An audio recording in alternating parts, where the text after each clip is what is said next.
Tell us about the book. Everybody's raving about it. Well, it might be the geekiest book ever written.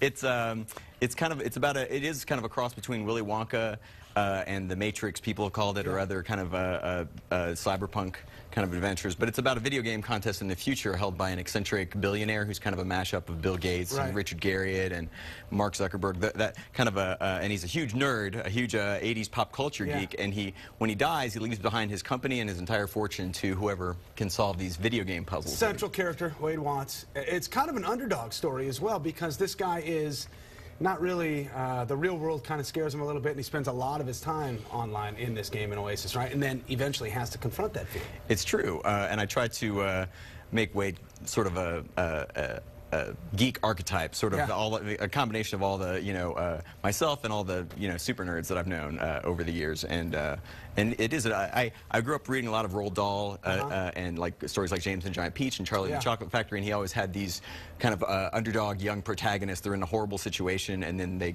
something happens that takes them off on a fantastic adventure that lifts them out of their, their rotten lives. Yeah, so. I was reading your resume. Short order cook, fish gutter, plasma donor. Okay. It's true. I was in college.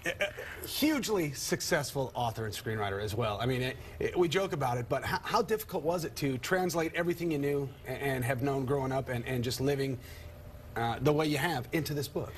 It was really difficult. This was the hardest writing job of my life, and took me the longest. I've written about a dozen screenplays, but this is my first novel, and I would work on the novel and get frustrated, and then go stop and write another screenplay, and then revisit it because I really believed in the story, and I could never let go of it. But it was, a lot more words on the page than in a screenplay, and a lot more pages. So it's a lot more writing, and it was a lot more work. But I finally finished it, a few years ago, and I was just hoping to, sell it enough so my family could get a new car.